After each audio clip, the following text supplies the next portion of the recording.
Happy birthday Tarika. Thank you Shreya. Thank you. Many happy returns of the day. Thank you Siddharth. बहुत खूबसूरत फूल है। श्रेया की choice है। हाँ वो तो है, श्रेया की चॉइस तो कभी गलत हो ही नहीं सकती। हाय सिद्धार्थ। हेलो। हाय श्रेया। हाय पूर्वी। काफी देर कर दी आने में। थोड़ा ट्रैफिक मिल गया रास्ते में। अरे फ्रेडी सर, ये गपागप खा रहे हो? आप तो बोले थे डाइटिंग कर रहे हो। डाइटिंग ही तो कर रहा हूँ। इसके पहले तो मैं 5-5 प्लेटें एक साथ खा जाता था। क्या बात कर रहे हो? हमारे प्लान पे तो पानी फिर गया अभिजीत। अरे ऐसे कैसे? कुछ ना कुछ तो करूंगा मैं। कैसे? हृदय, उस कमरे में तुम्हारा कोई वेट कर रहा है। मेरा वेट कर रहा है? हाँ। कौन? तुम जाओ तो सही। अरे जाओ।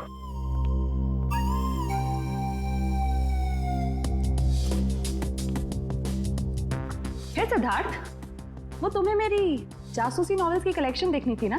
चलो दिखाती हूँ। चलो श्री। अरे कभी तो श्रेया को अकेले छोड़ो। ऐसी कोई बात नहीं है ना? चलो। इट्स ओके सिद्धार्थ, जाओ तो। चलो।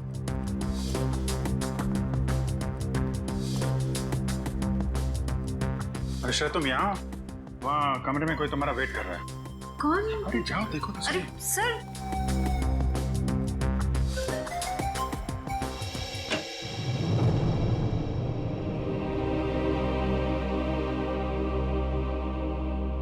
श्रेया, अच्छा किया तुम सिद्धार्थ को अपने साथ यहाँ ले आई। I am very sorry. उस दिन मैंने आपके साथ बहुत बुरा बिहेव किया था।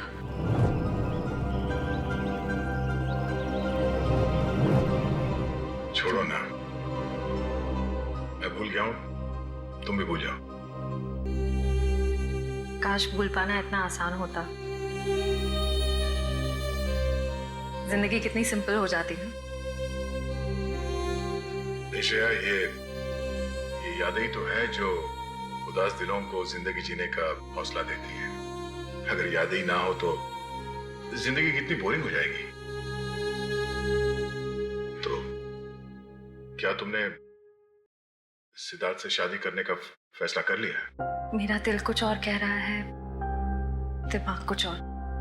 मैं जानता हूँ श्रेया, हमारे काम में हम दिल की नहीं दिमाग की सोचते हैं। मगर एक बार सीआईडी ऑफिसर ने एक आम लड़की की तरह सोचो। दिल का इस्तेमाल करो, उसकी आवाज सुनो। मेरे दिल में तो एक ही इंसान का नाम गूंजता रहता है, और वो नाम है श्रेया। सिद्धार्थ। सिद्धार्थ प्लीज, सिद्धार्थ मेरी बात तो सुनो प्लीज। अब सुनने को बाकी क्या रह गया?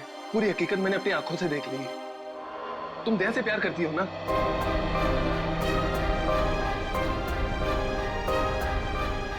सिद्धार्थ, मैं इस बारे में तुमसे बात करने वाली थी। की क्यों नहीं?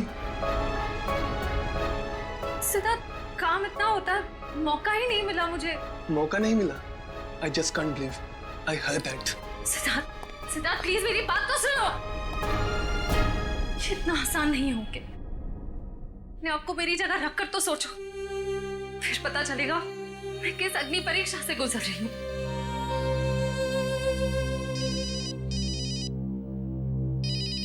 हेलो, कौन? सर, दोनों पति पत्नी थे, प्रमोद और शांति। सर, हमने कभी सपने में भी नहीं सोचा था कि हमारे होटल में ऐसा कुछ होगा। एक मिनट, आप बाहर खड़े रहिए।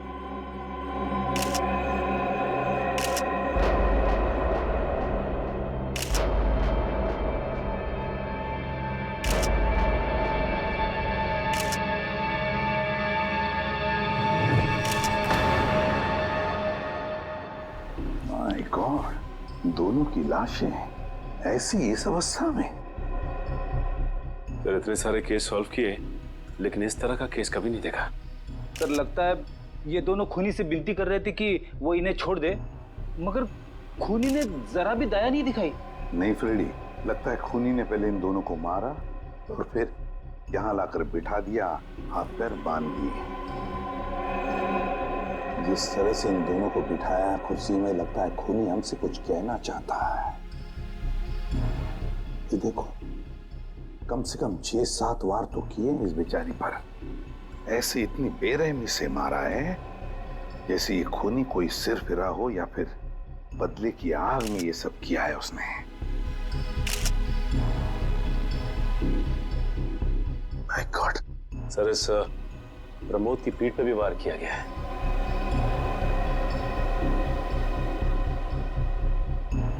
क्या हुआ? सर, इसकी सांसें चल रही है, जिंदा ही है। प्रमोद जिंदा है? तो जल्दी से इसे हॉस्पिटल ले जाओ, इसका जिंदा रहना बहुत जरूरी है। संभाल के चलो। आजा।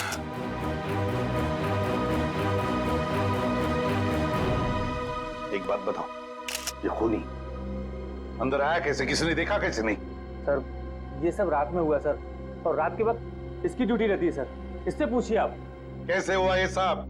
सर, कुछ देर के लिए मेरी आंख लग गई थी रिसेप्शन डेस्क के ऊपर। तुम्हें शर्म नहीं आती ये कहते हुए कि तुम्हारी आंख लगी थी ड्यूटी पर? Sorry sir. एक बात बताओ, ये दोनों प्रमोद और शांति कब से रह रहे तुम्हारी होटल में? सर, पिछले 6 दिनों से रह रहे थे और आगे भी 1 महीने रहने का प्लान था सर। क्यों, कुछ बताया इन्होंने? सर, प्रमोद जी की नई नौकरी लगी थी, नासिक से इस शहर में नए आए थे, उन्हें अपना घर नहीं मिला, इसीलिए होटल में रह रहे थे सर। ठीक है, जाओ। वंश, प्रमोद और शांति, इन दोनों की पूरी जानकारी चाहिए मुझे।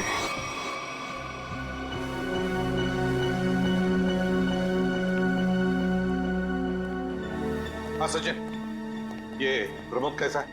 सर, डॉक्टर ने ऑपरेशन शुरू कर दिया है, थोड़ी देर में पता चल जाएगा सर। लगता है सचिन, ये खूनी शांति को ही मारने आया था, प्रमोद को नहीं। देखो ना, उसने प्रमोद पर सिर्फ एक ही वार किया और फिर देखा तक नहीं कि वो जिंदा है या मर गया।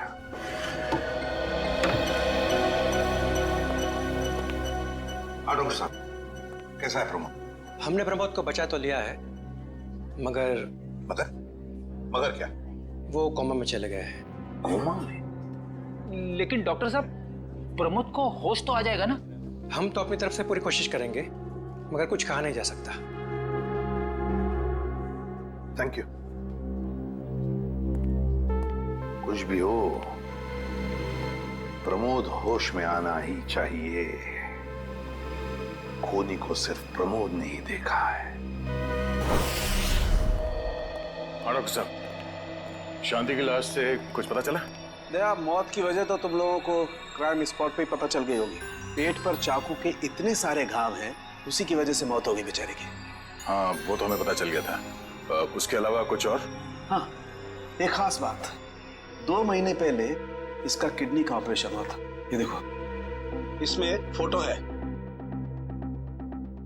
किडनी का ऑपरेशन? वंश, पता करो शहर के किस हॉस्पिटल में शांति के किडनी का ऑपरेशन हुआ था। और सर, वो क्राइम सीन पे जो खून मिला था वो शांति और प्रमोद का ही है। खूनी ने खून करने से पहले एक कदम फूंक कर रखा है। हाँ, काफी प्लानिंग की है खूनी ने इस जुर्म को अंजाम देने के लिए। उसे पता था कि ये प्रमोद ऑफिस से कितने बजे वापस आता है, और वो होटल के कमरे में पहुंच गया जब दोनों मौजूद थे। पर सर, अगर उसका मकसद शांति को ही मारना था, तो वो तो प्रमोद के आने से पहले ही जुर्म को अंजाम देकर वहां से फरार हो सकता था। हाँ, ये बात तो है। मुझे लगता है खूनी ने प्रमोद के ऊपर सिर्फ एक ही बार वार किया, और वो इसलिए क्योंकि वो चाहता था कि वो कोमा में पहुंच जाए और जिंदा लाश बन जाए। सर, लगता है ये खूनी कोई एक्सपर्ट है जो अच्छी तरह से जानता था कि वार कहाँ पे करना है। सर, वो एक्सपर्ट नहीं, मुझे तो सरफिरा लगता है। वरना मारने के बाद इन्हें प्रार्थना की पोजीशन में क्यों बैठा था? कोई तो गहरा कारण है सबके पीछे जो इस खूनी के अतीत से जुड़ा हुआ है। क्या प्रमोद की बीवी का खून हो गया और प्रमोद कोमा में है? जी हाँ। खैर, अब ये बताइए कि पिछले कुछ दिनों से प्रमोद का स्वभाव कैसा था? क्या वो डरा डरा रहता था या कुछ और अजीब बात? नहीं, ऐसा तो कुछ नहीं था। पर हाँ सर, मैंने उनको काम में बहुत सारी गलतियां करते देखा। साफ साफ बताइए, प्रमोद किस तरह की गलतियां कर रहा था? बेसिक अकाउंटिंग की गलतियां। मुझे तो हैरानी हो रही थी कि इतने काबिल और इतने क्वालिफाइड इंसान ऐसे बच्चों वाली गलतियां कैसे कर सकता है कोई। वो तो अच्छा हुआ कि मैंने उनकी गलती देख ली, वरना पूरी अकाउंट शीट खराब हो जाती। सर, मुझे तो लगता है उन्हें काम आता ही नहीं था। ऐसा कैसे हो सकता है? वो जिस कंपनी से आए थे वो तो बहुत बड़ी कंपनी थी, और कोई भी बड़ी कंपनी किसी ऐसे आदमी को अपने यहाँ नौकरी पर क्यों रखेगी जिसे उसका काम ही नहीं आता हो। अब तो इस प्रमोद की सारी कुंडली निकालनी पड़ेगी। तो पति पत्नी प्रमोद और शांति एक नंबर के धोखेबाज थे। उनके सारे सर्टिफिकेट्स और डॉक्यूमेंट्स नकली हैं। स्कूल और कॉलेज हर जगह के। ऐसी क्या वजह हो सकती है जिस वजह से 420 करके ये उस फाइनेंस कंपनी में काम कर रहा था? ये इस प्रमोद को वहाँ काम करके क्या फायदा हो सकता है? इस सवाल का जवाब तो उसी वजह से जुड़ा है निखिल, जिसकी वजह से इस प्रमोद की हत्या की गई। पर वजह जो भी हो, उस वजह का पता तो सीआईडी निकाल ही लेगी। लेकिन सर, हो सकता है इन दोनों का नाम भी नकली हो सकता है। ऐसा भी हो सकता है कि ये दोनों असली प्रमोद और शांति हो ही ना, बल्कि कोई बहरूपिये हों जिन्होंने उन दोनों की जगह ले ली हो सकता है। एक सेकंड। हेलो, हाँ बोल रहा हूँ। हाँ, कौन सा hospital? Okay, thank you so much. क्या हुआ निखिल? हमारा अंदाजा सही निकला। 2 महीने पहले पुणे की मोती हॉस्पिटल में इस प्रमोद की पत्नी का एक ऑपरेशन हुआ था। वहाँ प्रमोद की पत्नी का नाम शांति नहीं बल्कि विनीता लिखा हुआ है। विनीता? मोती हॉस्पिटल, पुणे।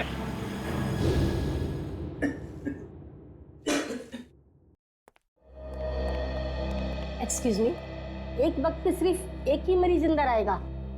हम लोग सीआईडी से। सीआईडी? मगर यहाँ मुजरिम कौन है? इसी की तलाश है हमें। एक्चुअली आपके हॉस्पिटल में 2 महीने पहले एक ऑपरेशन हुआ था, उसी के बारे में कुछ जानकारी चाहिए हमें। किसका ऑपरेशन? ये दोनों आपकी हॉस्पिटल में आए थे? ये तो मिसेस विनीता कुमार हैं। हाँ, मिसेस विनीता कुमार। और ये इनके पति, इनकी मौत हो गई? जी हाँ, विनीता कुमार का खून हो चुका है और उनके पति प्रमोद अब कोमा में है। डॉक्टर ये बताइए कि मिसेस विनीता कुमार ने किडनी का ऑपरेशन कराया था ना? जी हाँ।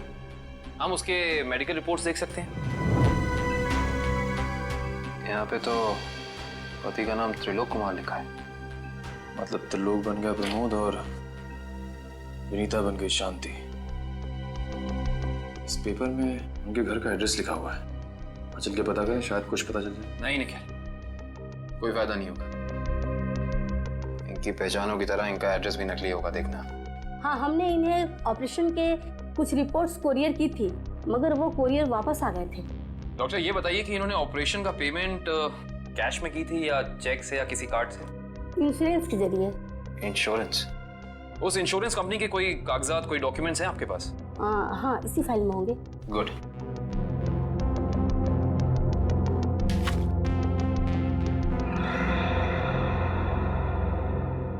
बिज हेल्थ इंश्योरेंस। अंकित, सभी अकाउंट्स और सभी खाते अच्छी तरह से बंद हो जाने चाहिए। कल शाम 5 बजे तक ऑडिटर आ जाएगा। हो जाएगा सर। कभी सपने में भी नहीं सोचा था कि हमारी कंपनी का अंत इतना बुरा होगा।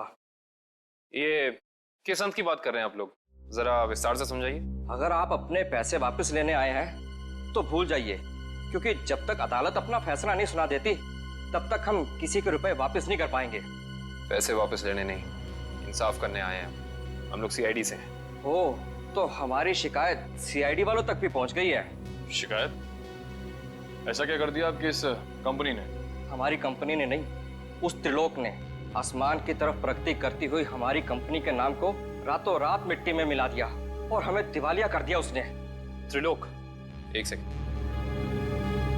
आप इस त्रिलोक की बात तो नहीं कर रहे? हाँ हाँ, यही तो है वो। पर इसे क्या हुआ? किसी ने इसकी जान लेने की कोशिश की है। फिलहाल ये कोमा में। ये तो होना ही था, इतने लोगों को जो धोखा दिया इसने। किस धोखे की बात कर रहे हैं?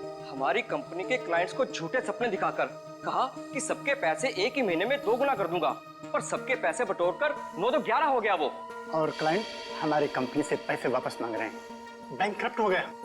इतने सालों से कंपनी की बनी बनाई इज्जत मिट्टी में मिल गई। खोए हुए पैसे और खोई हुई इज्जत तो फिर से कमाई जा सकती है, पर खोई हुई जान तो वापस नहीं आ सकती ना। क्या त्रिलोक ने किसी की जान भी ली है? हाँ, हमारी कंपनी के सीईओ अनुज जी, जो कि सदमे को बर्दाश्त नहीं कर पाए और दिल का दौरा पड़ने से उनकी मौत हो गई। कहीं ये सारा हमला अनुज जी का कोई करीबी तो नहीं कर रहा है? अनुज जी की मौत का बदला लेने के लिए? हो सकता है। अनुज जी के परिवार में कौन कौन है? उनकी पत्नी सुधा, जो कि अभी सदमे में है, और उनका बेटा विक्की। विक्की? इस विक्की का फोन नंबर दीजिए जरा। विक्की के फोन का सिग्नल यहीं आसपास बता रहा है। होगी अच्छा, अभी अभी मागाधीर रोड की तरफ मुड़ा है। मागाधीर?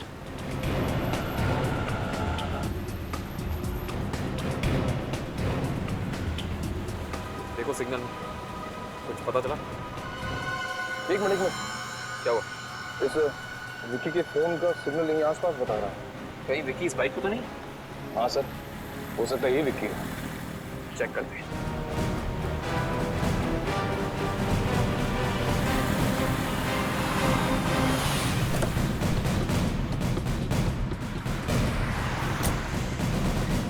सुनो भाई साहब, तुम ही विकी हो?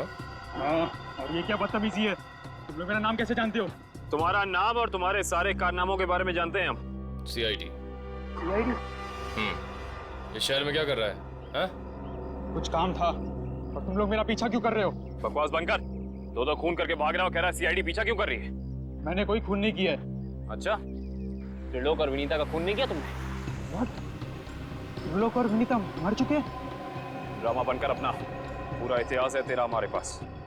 उन दोनों ने तुमसे तुम्हारे पिता को छीना, उसका बदला लेने के लिए तुम यहाँ आए हो उनके पीछे। हाँ, मैं बदला लेने जरूर आया था, पर मैंने उनका खून नहीं किया। देख, सच बोल दे समझा, नहीं अपनी शक्ल नहीं पहचान पाएगा। मैं सच कह रहा हूँ, मैंने किसी तरह उनके बारे में पता किया।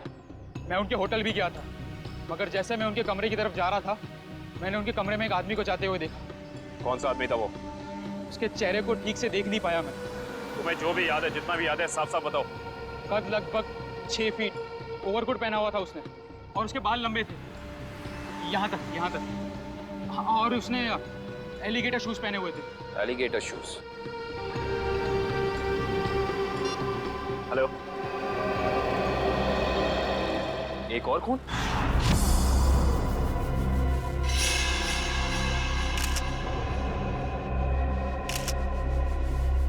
लाश ऐसे अजीब ढंग से क्यों बैठा है? कमाल है सर, पिछले वाले केस में खूनी ने उन दोनों को होटल में चाकू मारकर प्रार्थना वाली पोजीशन में बैठाया था, और इसे गोली मार के इस तरह से। लगता है दोनों का खूनी एक ही है।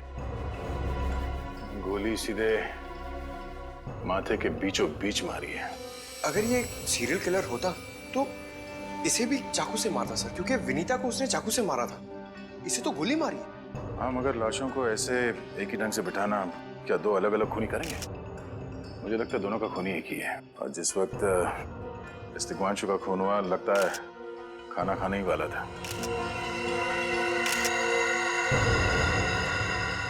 तो यहाँ पे दूसरी प्लेट भी पड़ी है, कहीं ऐसा तो नहीं कि ये तिग्मांशु की बीवी के लिए थी? मैम सब तो एक हफ्ते के लिए गाँव गई हुई है, एक हफ्ते के बाद लौटेगी। तो क्या घर में कोई और आदमी था जिसके लिए तिग्मांशु ने एक और प्लेट में खाना डाला? नहीं साहब। अच्छा, जब तुम घर वापस आए उस वक्त ये दरवाजा खुला था या बंद था? नहीं साहब, बंद था। तो फिर तुम घर के अंदर कैसे आए? साहब ने एक चाबी मेरे पास भी दे रखी है। जो कोई भी था, ऐसा लगता है कि तिग्मांशु उस आदमी को जानता था। एक काम करो सचिन, पंकज, घर की अच्छी तरह से तलाशी लो, देखो कुछ मिलता है क्या।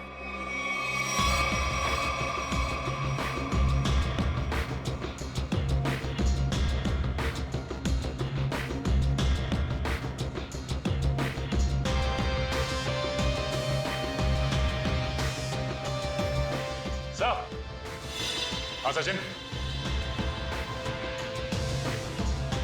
सचिन, ये देखिए सर, यहाँ से शीशा निकाला गया है, चिटकनी खोली गई है, तो यहाँ से बाहर जाने का रास्ता भी है।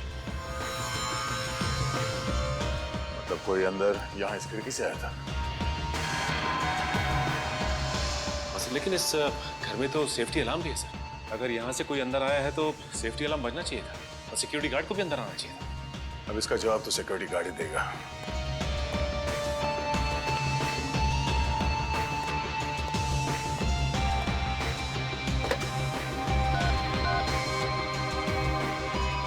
हेलो सिक्योरिटी, अच्छा आज दोपहर को तिग्मांशु जी के घर से अलार्म बजा था?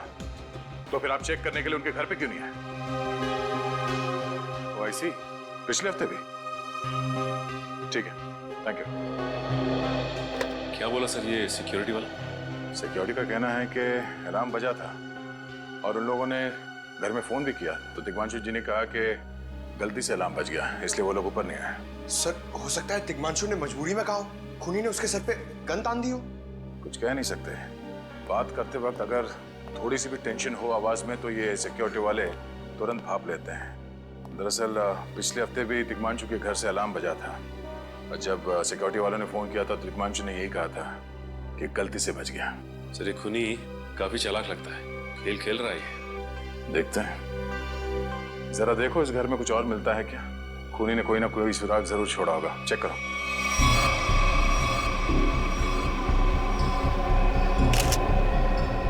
सर एक मिनट सर।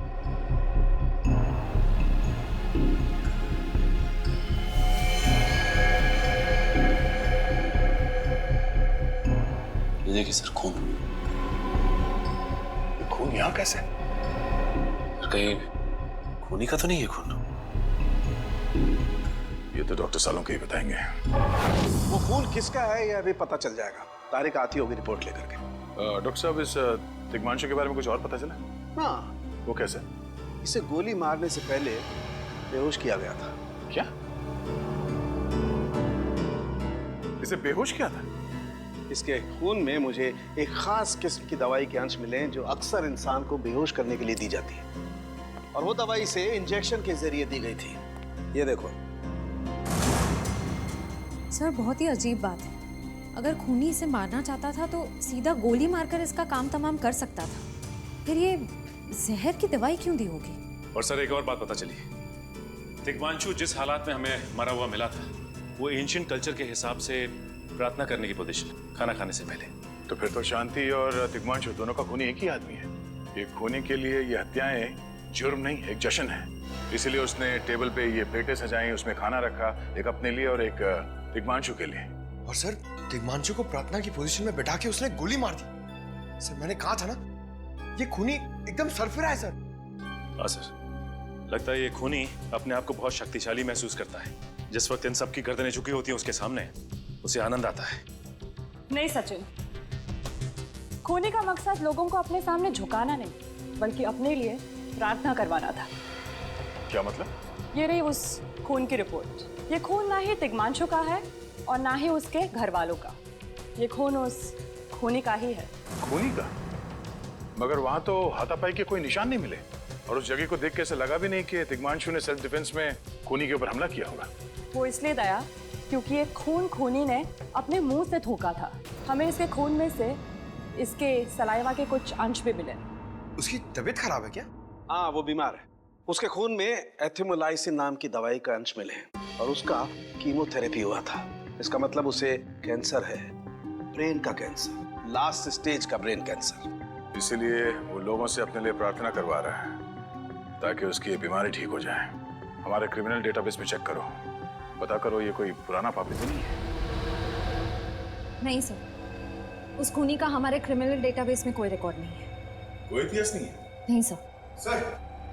सर तिग्मांशु की पूरी कुंडली निकाल के लाओ सर। प्रमोद की तरह इसकी पहचान भी नकली है। What?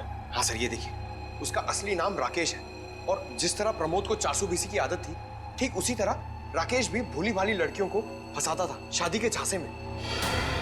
कई लड़कियों ने आत्महत्या किया इस तिग्मांशु और राकेश के चक्कर में। हाँ सर, शादी के बाद उनके पैसे लेके ये गायब हो जाता। सर इसका मतलब खूनी ने 2 ऐसे लोगों को मारा जो पहले से मुजरिम थे। शायद उसने सोचा होगा कि मरने से पहले कुछ अच्छे कर्म कर लूं।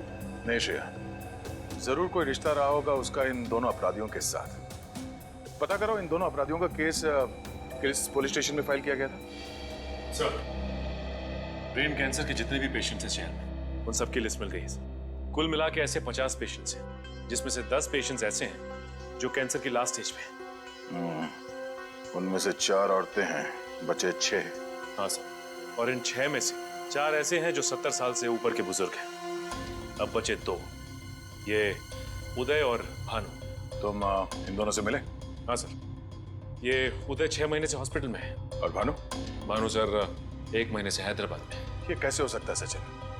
अगर वो मुजरिम इसी शहर में है तो कहीं ना उसका इलाज चल रहा होगा ना कहीं से वो दवाई खरीदता होगा। वांची सर, इस शहर में जितने भी केमिस्ट है जहाँ पे ब्रेन कैंसर की दवाइयाँ बेची जाती है, उन सब की लिस्ट चाहिए मुझे। सब पता चल गया। त्रिलोक और राकेश दोनों के खिलाफ एक ही थाने में केसेस दर्ज किए गए थे, जगतपुरी थाने। इस केस का पूरा इतिहास जगतपुरी थाने से ही पता चलेगा। Excuse me. यस। आपकी दुकान पे ब्रेन कैंसर की दवाइयाँ बेची जाती हैं? जी हाँ, हमारी दुकान उन चुनिंदा दुकानों में से है जहाँ ये दवाई आपको मिलेगी। वैसे ये दवाइयाँ बहुत कम लोग खरीदते होंगे नहीं? जी बहुत महंगी है एक्चुअली। अच्छा, जो लोग ये दवाइयाँ खरीदते हैं उनकी लिस्ट मिल सकती है हमें?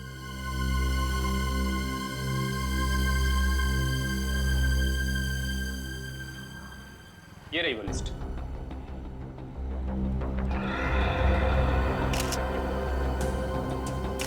तपन, उदय और नितिन, ये तीनों लोग तो उस मरीज की लिस्ट में थे। अच्छा, आपको पूरा यकीन है कि इनके अलावा और कोई नहीं आता ये दवाई लेने के लिए? जी नहीं, लेकिन हो सकता है कोई गैर कानूनी तरीके से ये दवाई खरीद रहा हो। ये दवाइयाँ काफ़ी महंगी है ना, आम आदमी इसका खर्चा नहीं उठा सकता। अच्छा, आप किसी ऐसे आदमी को जानते हैं जो ये गैर कानूनी काम करता है? एक आदमी है, आंद्रे नाम है उसका। प्यार से लोग उसे एंडी कहते हैं। ये जो ज्वाला रोड पे पब्लिक पार्क है ना, अक्सर वही मिलता है। कांस्टेबल सुनील। Yes sir. आप सीआईडी से ही हैं ना? हाँ, हमारी बात शायद आप ही से हुई थी। सर बताइए, कांस्टेबल सुनील आपके लिए क्या कर सकता है? सुनील जी, हाल फिलहाल में इस रिकॉर्ड रूम में कोई चोरी वगैरह हुई थी क्या? चोरी नहीं तो सर, अब यहाँ वाला कोई चोरी कैसे करेगा? सुनील, फिर आप एक हेल्प कर सकते हैं हमारी। हमें 2 मुजरिमों की फाइल चाहिए। एक का नाम है त्रिलोक कुमार और दूसरे का राकेश भिवेन। एक मिनट सर, क्या नाम बोले? राकेश? राकेश भिवेन।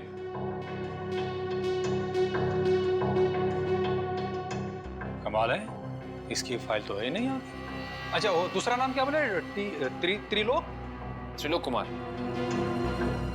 इसकी भी नहीं है? दोनों की फाइल्स नहीं। हाँ सर, लेकिन यहाँ पर चोरी की तो कोई घटना नहीं घटी। पता नहीं फाइलें गायब कैसे हो गई। सुनील, यहाँ याद करने की कोशिश करो, हाल ही में कोई दुर्घटना घटी थी क्या? पिछले महीने ऑफिस एरिया में आग लग गई थी। तो अच्छा हुआ फायर ब्रिगेड वाले जल्दी आ गए और हमारे रिकॉर्ड्स नष्ट नहीं हुए। जरूर ये आग भी जानबूझकर लगाई गई थी। आग लगने की वजह क्या थी? वो बताया गया कि मेन स्विच बोर्ड के अंदर शॉर्ट सर्किट हुआ था। कोई इलेक्ट्रिशियन भी आया था काम करने के लिए। जरूर वहीं छेड़छाड़ की गई है। उस इलेक्ट्रिशियन का कोई आता, कोई पता, कोई कांटेक्ट है? दूसरे कांस्टेबल के पास था, लेकिन वो तो रिटायर होकर गांव चले गए। हाँ, कोई बात नहीं। सुनील, एक काम करिए, आप चेक करके बताइए कि और किन किन मुजरिमों की फाइल्स यहाँ से गायब हुई हैं। Okay sir. पता तो चले आखिर अगला शिकार है कौन इस अनोखे खूनी का। ये ले पैसे। अरे ये दवाइयाँ तो असली है ना। अरे अंकल जी, ये जो शक की बीमारी है ना, कैंसर से भी ज्यादा खतरनाक है। अगर आपको यकीन नहीं है कि ये दवाई असली है या नहीं, तो खुद जाकर दुकान से क्यों नहीं खरीद लेते? अरे तुम तो बुरा मान गए, मैं तो बस ऐसे ही पूछ रहा था, मेरा मतलब वो नहीं। जानते हो, इस तरह से दवाइयाँ बेचना और खरीदना दोनों गैर कानूनी है। बाकी तुम्हारा कोई फायदा नहीं है। मैंने सुना था कि सीआईडी बड़े-बड़े केस हैंडल करता है।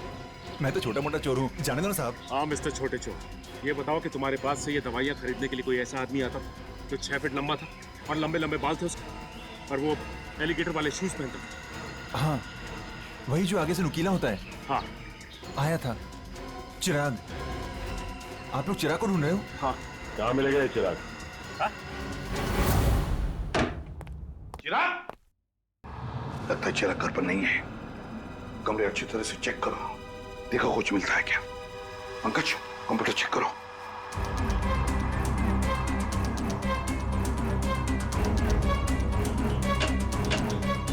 सर, ये देखिए, पूरी अलमारी गन्स और चाकू से भर रखी इस चिराग ने।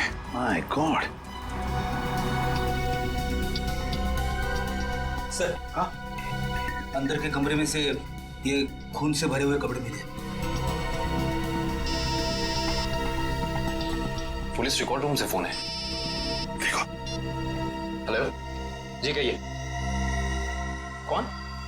संदीप, स्वाधीन और हेमंत। ओके, ठीक है। कौन है ना? सर, त्रिलोक और तिग्मांशु की तरह इन तीनों की फाइल भी चोरी हुई है पुलिस रिकॉर्ड रूम से।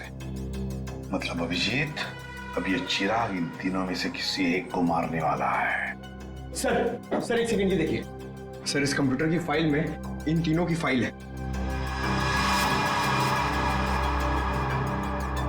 सर ये तीनों भाई हैं और बदमाश भी हैं और इन्होंने 3 खून किए हुए हैं सर। सर यहाँ पे 2 एड्रेस है, एक चीकूवाड़ी और एक चारको।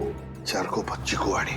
एक काम करते हैं अभिजीत, हम दोनों चीकूवाड़ी चलते हैं और तुम लोग तीनों भी चारको चले जाओ। Yes sir. हाँ चलो अभिजीत।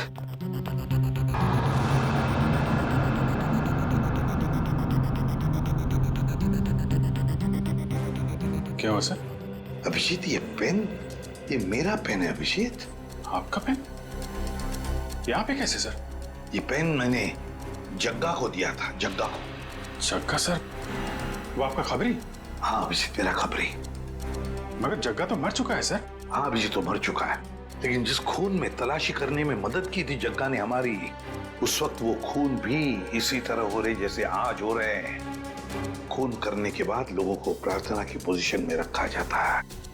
चलते हैं सर। नहीं अभिजीत, क्योंकि अभिजीत जिस तरह से वो खून किए जा रहा है, लगता है मुझे संदेशा भेज रहा है, मुझे मिलना चाहता है अकेले में।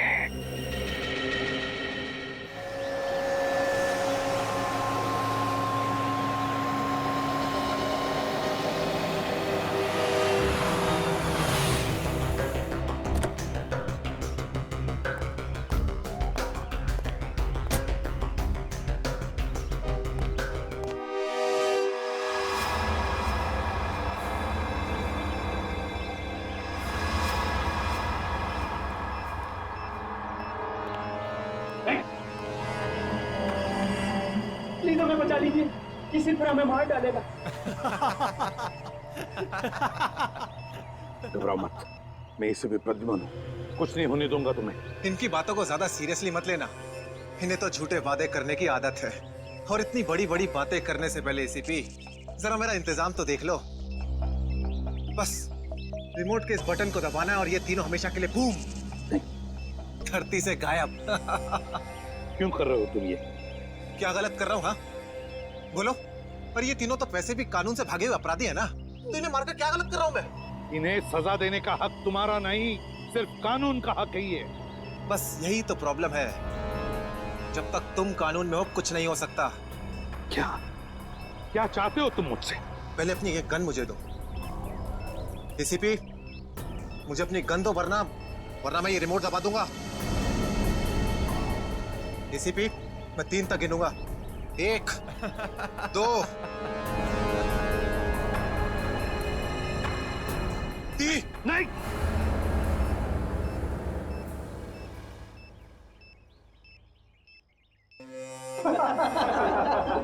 बहुत अच्छे, बहुत अच्छे।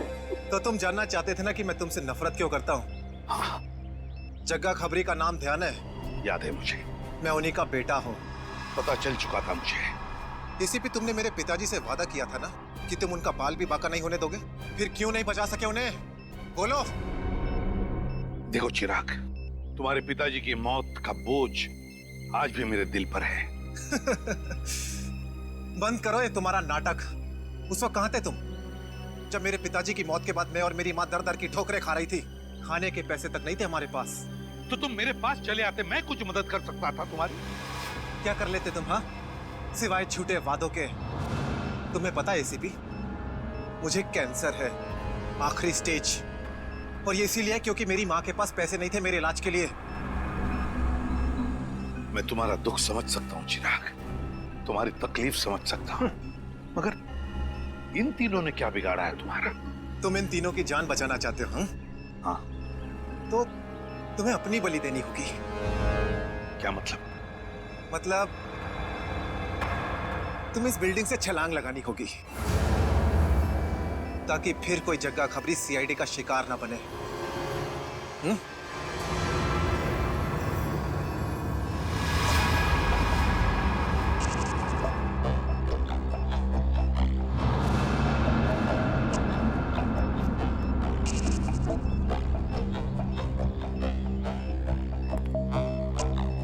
ठीक है, मंजूर है।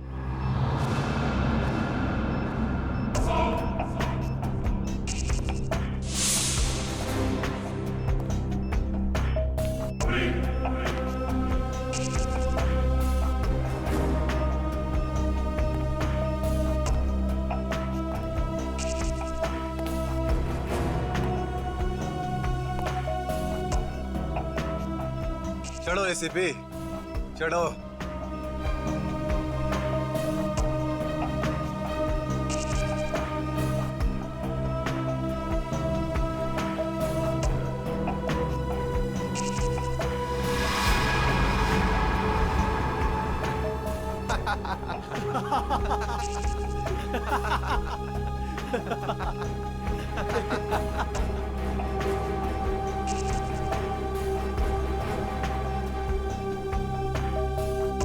ऊपर जाकर मेरे पिताजी से माफी जरूर मांग लेना।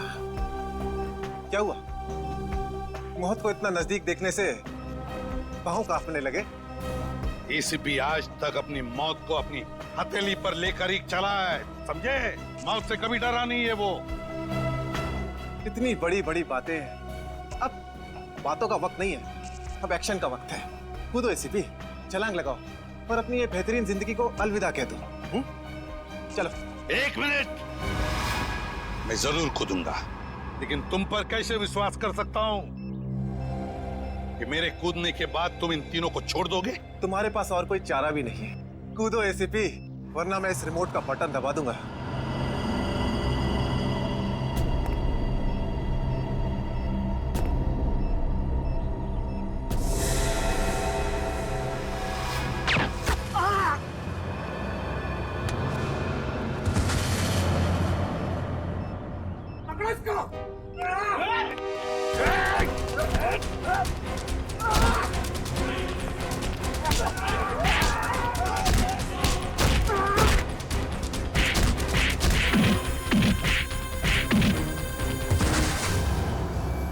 बस मिस्टर चिराग, बहुत चला लिया न्याय की अदालत। सीआईडी का काम सीआईडी को सौंप दो।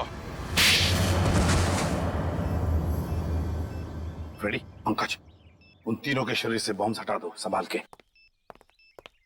और तुम मेरे दोस्त, मेरा कबरी जग्गा के बेटे लगते ही नहीं। उस बेचारे ने तो अपनी जान कुर्बान की हमारी मदद करने में, कानून की मदद करने में, मगर तुम, लानत है तुम पर, जैसे घटिया काम करने निकले थे। 2 खून किए तुमने।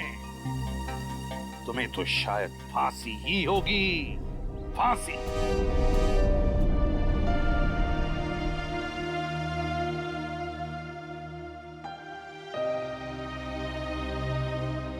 बड़े बुजुर्ग कह गए कि अगर कोई चिंता सताए तो उस चिंता को अपने कलेजे के अंदर अंगार बनने नहीं देना चाहिए। कलेजा चल जाता है। मुझे कोई चिंता नहीं सता रही है। In fact I think I am the luckiest girl in the world right now. CID में सब मेरे काम से खुश हैं। मेरे पास तुम दोनों जैसे दोस्त हैं। मेरी शादी होने वाली है। एक लड़की को और क्या चाहिए होता है? शायद प्यार। प्यार भी तो है ना मेरे पास। मम्मी पापा का प्यार, दोस्तों का प्यार और सिद्धार्थ का प्यार। जुबान की बात दिल से मेल नहीं खा रही है श्रेया। मतलब ये कि दिल की बात जुबान पे लाने का वक्त आ गया है श्रेया। वो श्रेया कहाँ गई? हाँ, जो अपने सारे डिसीजंस खुद लेती थी, जिससे पता था कि उसको अपनी जिंदगी में क्या चाहिए। हाँ श्रेया, अब वक्त आ गया है। तुम्हें किसी एक को चुनना ही होगा, और अगर तुमने एक स्ट्रॉन्ग डिसीजन नहीं लिया ना, तो उसका असर तुम्हारी जिंदगी पर नहीं, बाकी 2 जिंदगियों पर भी पड़ेगा। मैं क्या डिसीजन लूं? किसे चुनूं? उस इंसान को